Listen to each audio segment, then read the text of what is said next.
Naglabas na nga ng pahayag si COMELEC Commissioner Aimee Ferolino ukol sa mga pahayag na binitawan ni COMELEC Commissioner Rowena Guanzon. Naglabas din ng memorandum si COMELEC Commissioner Rowena Guanzon. Ang memorandum na ito ay as follows. Office of Commissioner Maria Rowena Amelia V. Guanzon. Memorandum to Commissioner Aimee P. Ferolino. Subject: delay in the resolution of the disqualification cases filed against Ferdinand Romualdez Marcos Jr. Date 28 of January 2021. It has been 18 days since January 10, 2022 when the 3 petitions for disqualification against Ferdinand Romualdez Marcos Jr. were raffled to your office. As we have agreed in the first division, you were to write your ponensya to be submitted to the first division on January 17, 2022. On 17 January 2022, you informed me that you would not be able to do so due to the COVID illness of your lawyer assigned to study these cases. Your lawyer, however, has since recovered and you are no longer in isolation. On 17 January 2022, I also furnished you a copy of my memorandum of vote and separate opinion, wherein I voted to disqualify Marcos Jr. Further, on January 24, 2022, I sent you several text messages asking you to finish your ponensya as agreed upon, or waive the drafting of the decision in favor of Commissioner Marlon S. Casquejo. You refused to avail the latter option. As I've mentioned, 18 days have lapsed since the 3 conciliated cases were raffled to you, and it is unjustifiable that you have not submitted your ponensya to the first division. Inasmuch as I am retiring on February 2, 2022, I have no other conclusion that you are deliberately delaying the release of your ponensya until after I retire in order to defeat my vote. This way, my separate opinion will not be attached to the majority resolution and will not form part of the records. Please submit a written explanation not later than January 31, 2022, 12 noon, as to why you have delayed the release of your ponensya. For strict compliance, Maria Rowena Amelia Guanzon, Presiding Commissioner. Heto na nga yung mga text messages na pinadala ni Commissioner Rowena Guanzon. Mabilis ako magsulat ng resolution. I have written several books. Even if the records were with her, I had copies. All documents filed were in soft copies, and there was a transcript of stenographic notes of the preliminary conference. Gaano ba katagal magsulat ng ponensya when all the facts were already admitted? I gave all of them a separate opinion on January 17. In fact, she told me that if I have a summary of facts that would help her save time, she should just release her ponensya before I retire so I can vote. That is her best defense. Siya ang mag-explain sa presiding commissioner niya, and she should read our rules that ponensyas must be submitted not later than 15 days. At sagutin niya, may senador ba na nag-influence sa'yo na wag ilabas ang ponensya resolution mo? Ulitin ko, lahat ano pa ang boto niya basta ilabas niya ang ponensya resolution niya before I retire so I can vote. Anyway, the loser will file a motion for reconsideration. She is delaying it so that my vote will not be counted after February 2 because she has been influenced one way or the other. So ayan nga ang mga maaanghang na mga binitawang salita ng dalawang commissioner na ito. Ang sagot naman dyan ni Commissioner Aimee S. Ferolino ay inilabas niya kani-kanina lamang. Office of the Commissioner Aimee P. Ferolino, January 28, 2022. Sheriff M. Abbas, Chairman, Commission on Elections, Palacio del Gobernador, Intramuros, Manila. Dear Chairman Abbas, This is a relation to the concerns raised by Commissioner Maria Rowena Amelia V. Guanzon during the executive session of January 26, 2022, and bank meeting. But first, allow me to thank you for your understanding and fairness in dealing with the matter. Moving forward, the concern of Commissioner Guanzon stems from the fact that the resolution on the consolidated disqualification cases filed against Ferdinand Marcos Jr. is not yet out. Please allow me to relate to you the timelines surrounding the cases thus. January 7, 2022.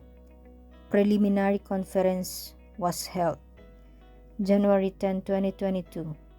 Cases were raffled to my office. January 12, 2022. Case records. 3 folders at 1 folder per case and 1 folder for the TSN were transmitted to the office. RT-PCR test results of 2 lawyers came out positive. January 14, 2022. The consolidated formal offer of evidence of respondent and the memorandum and manifestations to set preliminary conference by petitioner of SPA 21233 were transmitted to the office. The lawyer assigned to draft a briefer for the preliminary conference is the same lawyer who is assigned to review the case records. Unfortunately, the lawyer tested positive for COVID. The 2 lawyers who were tested positive for COVID physically reported to work on January 3, 2022 to January 7, 2022.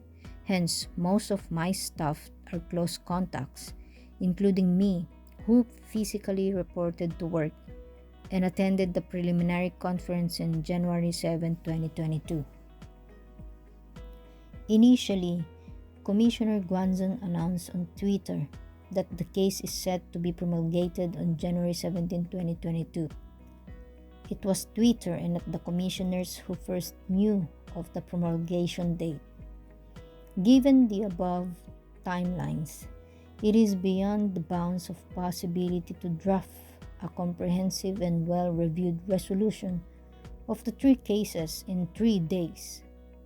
Also, I cannot risk the health and well-being of my lawyers and staff, especially those who are COVID positive and those experiencing symptoms.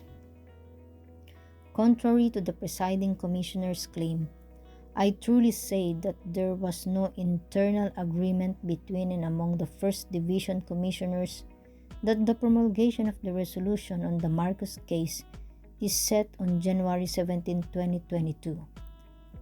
It was the presiding commissioner herself who set that the date and imposed the same upon me and the Commissioner Marlon Casquejo. In all honesty, Chair, it was not only the date of the promulgation that she imposed upon me. She also consistently took liberties in telling me to adopt her opinion. It is quite appalling that Commissioner Guanzon was able to draft an opinion when the Ponencia has not yet submitted their resolution and all the case records are in my possession. She even issued a memorandum incorporating her separate opinion on a resolution that is yet to be released. The presiding commissioner of the First Division is putting the cart before the horse to justify her demands. In doing so, one thing is clear to me. She is trying to influence my decision and trying hard to persuade me to her direction. But I am not like her, not even close. I did not read her separate opinion as I do not want my judgment to be influenced by her opinion nor other people's opinion.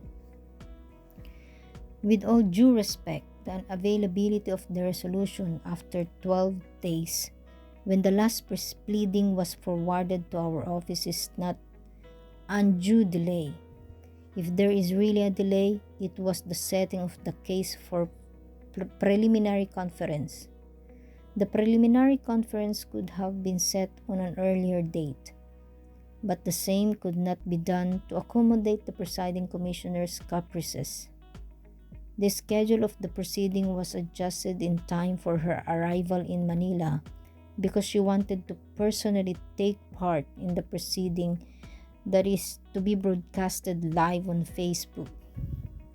What really happened here is undue rush. I have been bombarded with so many texts and Viber messages on when the resolution will be out every single day since the Marcos case was raffled to my office. Out of respect, I have been cordial and civil with Commissioner Guanzon, even accommodating her sometimes out of line messages to me. However, these past few days, I had to limit my kindness and stop entertaining her because she has taken away my privacy and peace. Why rush when this commission decides cases on the merits and not for the publicity or to accommodate and please anybody or somebody? This case should be treated as any other cases before the commission, where the resolutions are carefully studied, reviewed, and thought of. I reiterate that in resolving the Marcos case, my office is well within the timelines and well within the bounds of the rules. The period of 15 days given to the ponensya to draft a resolution is applicable only to a single case. The same period cannot be applied to consolidated cases like the Marcos. Hence, there is still reasonable time for my office to craft an impartial resolution of a complex and highly rated case. On a final note, Chair, as a commissioner, I request that the appearance of Commissioner Guanzon before various media outlets and in social media sites be reviewed. Her excitement and eagerness have taken over her that she may have forgotten the sub judice rule. Also, please take into consideration that Commissioner Guanzon, with pleasure and agitation, disclosed to the public that I am the ponente of the Marcos case. Her disclosure will expose me to possible pressure from different personalities and organizations and will pose a threat to my safety and security. Chair, while I acknowledge the necessity to release the resolution sooner, I believe that this is the soundness and the import of the disposition that is of greater importance. Rest assured that in crafting the resolution, my office is doing its best so that the commission will not be placed in a bad light and will be given the respect it deserves. Respectfully, Aimee P. Ferolino, Commissioner. So, eto na nga yung pahayag ni Commissioner Aimee S. Ferolino sa naging pahayag ni Commissioner Rowena Guanzon. Talaga namang napakainit na ngayon ng nagaganap na issue ukol kay Bongbong Marcos. Anong masasabi natin dito mga ka-BBM?